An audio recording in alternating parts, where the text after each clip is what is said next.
তুমি একটি নৌকায় করে এগিয়ে যাচ্ছ সমুদ্রের মাঝখানে। দূরে একটা ছোট্ট দ্বীপ দেখা যাচ্ছে। দিনের আলোতে দ্বীপটা একদমই স্বাভাবিক। গাছপালা, বালি, পাখি সবই আছে এখানে। কিন্তু সূর্য ডোবার পর হঠাৎ করে কুয়াশা নেমে আসে, আর কয়েক মিনিটের মধ্যেই দ্বীপটা যেন চোখের সামনে থেকে হারিয়ে যায়। লোকজন বলে এই দ্বীপ রাতে পানির নিচে ডুবে যায়, আবার কেউ বলে এটা আসলে প্রাকৃতিকই নয়। বিজ্ঞানীরা মনে করেন কিছু কিছু বালুচর বা স্যান্ডাবার জোয়ার ভাটার কারণে দিনে দেখা যায়, রাতে জোয়ার বাড়লে পুরোটা পানির নিচে চলে যায়। কিন্তু আশ্চর্যের বিষয় হলো কিছু স্যাটেলাইট ছবিতেও নাকি ওই জায়গাগুলো অদ্ভুতভাবে ফাঁকা দেখা যাচ্ছে। তাহলে প্রশ্ন হলো, এটা কি শুধু জোয়ার ভাটার খেলা, নাকি সমুদ্রের ভেতর লুকানো আছে আরও বড় কোনো রহস্য?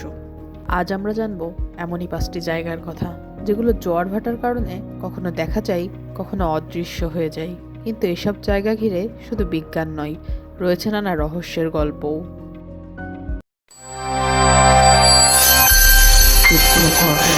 অজানাকে জানার শুরু এখান থেকেই।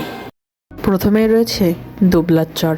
এটি বাংলাদেশের সুন্দরবনের দক্ষিণে অবস্থিত একটি চর। স্থায়ী পাথরের দ্বীপ নয়, বরং নদী ও সমুদ্রের পলিমাটি জমে তৈরি হয়েছে। শীতকালে এখানে হাজারের মতো জেলে কয়েক মাসের জন্য থাকে, কিন্তু বর্ষা বা ঘূর্ণিঝড়ের সময় পুরো জায়গা ফাঁকা হয়ে যায়। আশ্চর্যকর হলো 2007 সালের সিডর আর 2009 সালের আইলার সময় এই দ্বীপে অনেক জেলে বিপদে পড়ে এবং উদ্ধারও করা হয় তাদেরকে। তবে রহস্যের গল্পকে জানো? অনেক জেলে বলেন গভীর রাতে সমুদ্রের উপরে নীলচে আলো ভাসতে দেখা যায়। কেউ বলেন সেটা ডুবে যাওয়া নৌকার আত্মা, আবার কেউ বলেন সমুদ্রের আগুন। তবে বিজ্ঞানীরা বলছেন এটা হতে পারে জৈব আলোক বিচ্ছুরণ, কিন্তু অন্ধকার সমুদ্রে সেই আলো দেখলে যে কারোর গায়ে কাঁটা দেবে। আরও ভয়ঙ্কর ব্যাপার হলো, জোয়ার অনেক সময় এত দ্রুত বাড়ে যে ঘুম থেকে উঠে মানুষ দেখে চারপাশে শুধুই পানি। আশ্চর্যকর হলেও ভাটার সময় এই অঞ্চলটি খুব সহজেই দেখা যায়, তবে যখন জোয়ার আসে তখন এটি পানির তলায় তলিয়ে যায়। এরপরেই জানা যায় চণ্ডীপুর বিচের কথা। ভারতের উড়িষ্যা রাজ্যে অবস্থিত এই সৈকতটি অদ্ভুত আচরণের জন্য বিখ্যাত। ভাটার সময় সমুদ্র 3 থেকে 5 কিলোমিটার পর্যন্ত পিছিয়ে যায়। যেখানে কিছুক্ষণ আগে ঢেউ ছিল, সেখানে শুকনো বালু আর ছোট মাছ দেখা যায়।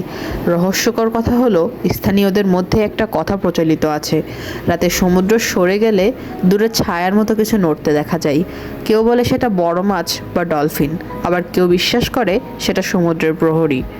তবে বিজ্ঞানীরা এ সম্পর্কে বলেন কোমালোতে চোখ অনেক সময় ভুল দেখে, কিন্তু গল্পগুলো আজও চলে আসছে। আজও এর পেছনকার রহস্য বিজ্ঞানীরা উদ্ঘাটন করতে পারেননি। Mont Saint Michael.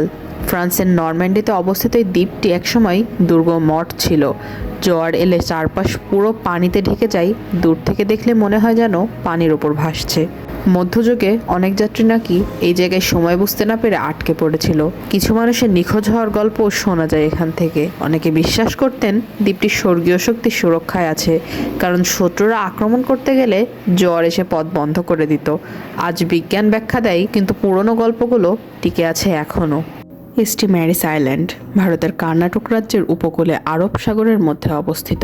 এটি উডুপি শহরের কাছাকাছি, মালপে বন্দর থেকে নৌকায় প্রায় 30 মিটার দূরে। এই দ্বীপের সবথেকে বড় আকর্ষণ হলো এর অদ্ভুত সরভুজ পাথরের স্তম্ভ। বিজ্ঞানীদের মতে প্রায় 88 মিলিয়ন বছর আগে ডাইনোসরের যুগের শেষের দিকে আগ্নেয়গিরির লাভা ঠান্ডা হয়ে এই শিলাগুলো তৈরি হয়। লাভা যখন ধীরে ধীরে ঠান্ডা হয় তখন সংকুচিত হয় এবং নিয়মিত জ্যামিতিক আকার তৈরি করে। এ ধরনের গঠন পৃথিবীতে খুবই বিরল। ধারণা করা হয় 1498 সালে ভাস্কো দা গামা ভারতে আসার পথে এই দ্বীপে নেমেছিলেন। তিনি এখান থেকে একটি পাথর সংগ্রহ করে পর্তুগালে নিয়ে যান, তাই এই দ্বীপের ঐতিহাসিক গুরুত্বও রয়েছে। এই স্থানে কোনো স্থায়ী বাসিন্দা নেই, এটি মূলত একটি পর্যটন স্থান। দিনে পর্যটক আসে, কিন্তু সন্ধ্যার পর সাধারণত সবাই ফিরে যায়। রাতে দ্বীপ প্রায় ফাঁকাই থাকে। এই দ্বীপ জ্বরে পুরো ডুবে যায় না, কিন্তু জ্বরের সময় পাথরের নিচের অংশ ঢেকে যায়। ঘন কুয়াশা নামলে দূর থেকে দেখাই যায় না। আবহাওয়ার কারণে আকাশ মেঘলা হলে দ্বীপ ধোঁয়াটে লাগে। দূর থেকে মনে হয় যেন জায়গাটা হঠাৎ মিলিয়ে গেছে। তবে স্থানীয়দের মধ্যে কিছু গল্প প্রচলিত আছে। রাতে পাথরের ফাঁক দিয়ে নাকি অদ্ভুত শব্দ আসে বা ছায়ামূর্তি নাড়াচাড়া করে। কেউ বলে থাকেন আগ্নেয়গিরির শব্দের প্রতিধ্বনি রয়েছে এখানে। তবে এসবের কোনো বৈজ্ঞানিক প্রমাণ নেই। বেশিরভাগ ক্ষেত্রে বাতাস ও ঢেউয়ের শব্দ পাথরের সাথে ধাক্কা খেয়ে অদ্ভুত আওয়াজ তৈরি করে, কিন্তু যখন চারপাশে কেউ থাকে না আর শুধু ঢেউয়ের শব্দ শোনা যায়, তখন জায়গাটা সত্যিই রহস্যময় মনে হয়। তবে রহস্যকর বিষয় হলো ৮৮ মিলিয়ন বছর আগের আগ্নেয়গিরির আগুনে তৈরি এই দ্বীপ আজও কি সেই আগুনের স্মৃতি ধরে রেখেছে, নাকি কুয়াশার আড়ালে লুকিয়ে আছে আরও অজানা কোনো কিছু। গিলি আইল্যান্ড ইন্দোনেশিয়ার লম্বক দ্বীপের কাছে অবস্থিত। এটি মূলত ৩টি দ্বীপের সমষ্টি। গিলি ট্রানুয়ানগান সবথেকে বড় এবং পর্যটক প্রিয়। গিলি মেনো ছোট, শান্ত এবং প্রাকৃতিক। গিলি এয়ার মাঝারি, কিছুটা শান্ত কিছুটা অ্যাডভেঞ্চার। লম্বক এবং বালির মধ্যে অবস্থিত। নৌকায় লম্বক থেকে প্রায় ২০ থেকে ৩০ মিনিটে পৌঁছানো যায়। এই দ্বীপগুলো মূলত জোয়ার ভাটার প্রভাব ও সমুদ্রপৃষ্ঠের উত্থান অবনতি দ্বারা গঠিত। দ্বীপগুলোর বালুচর এবং ছোট পাহাড় সমুদ্রের ঢেউয়ে তৈরি। দীর্ঘদিন ধরে স্থানীয় মৎস্যজীবীরা এ দ্বীপে মাছ ধরে। গিলি ট্রানুয়ানগান হোটেল, রিসোর্ট, রেস্টুরেন্ট এবং নাইট লাইটের জন্য জনপ্রিয়। গিলি মেনো শান্ত, হানিমুন বা প্রকৃতিপ্রেমীদের জন্য। গিলি এয়ার মাঝারি পর্যটক সংখ্যা, স্থানীয় বাসিন্দা কম, ছোট বালুচরগুলোতে কেউই থাকে না। ছোট স্যান্ডবার বা বালুচরগুলো জোয়ারে পুরোপুরি পানির নিচে চলে যায়। জোয়ার বেশি হলে ছোট দ্বীপের অংশ পানির নিচে ঢাকা পড়ে। রাতে বা কুয়াশার সময় দূর থেকে মনে হয় দ্বীপগুলো অদৃশ্য। জিপিএস এবং মোবাইল সিগন্যাল কখনো দুর্বল হয়, যা পর্যটকদের কাছে রহস্যময় মনে হয়। কেউ বলেন রাতের বেলায় হঠাৎ ঢেউয়ের আওয়াজে মানুষ ঘোরে। কেউ বিশ্বাস করে ছোট দ্বীপের নিচে পুরনো আগ্নেয় শক্তি লুকিয়ে আছে। বিজ্ঞানীরা বলেন এসব ঘটনা মূলত জোয়ার ভাটার প্রভাব এবং আবহাওয়ার কারণে, কিন্তু যারা রাতে সেখানে থাকে তাদের কাছে সবকিছু সত্যিই রহস্যময় মনে হয়। তবে রহস্যকর বিষয় হলো ইন্দোনেশিয়ার এই ছোট দ্বীপগুলো দিনে প্রাণবন্ত, রাতের অন্ধকারে অদৃশ্য। ছোট স্যান্ডবার কি শুধু জোয়ারের খেলা, নাকি সমুদ্রের আরও অজানা রহস্য? তবে সত্যি কথা বলতে, যাদের মহাকর্ষীয় টান পৃথিবীর সমুদ্রকে টানে, এতেই সৃষ্টি হয় জোয়ার ভাটা। ছোট দ্বীপ বা বালুচর হলে জোয়ারে পুরো অংশ ডুবে যেতে পারে, অর্থাৎ দ্বীপটা অদৃশ্য হয়নি, শুধু পানির নিচে গেছে। কিন্তু মানুষের অজানা ভয় আর কল্পনা এই প্রাকৃতিক ঘটনাকেই বানিয়ে দেয় রহস্য।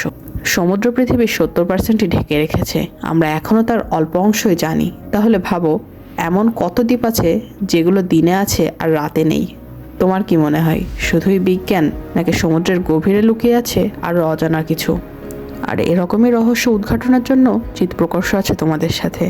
তাই ভিডিও ভালো লাগলে সাবস্ক্রাইব করে পাশে থাকো পরবর্তী ভিডিওর জন্য।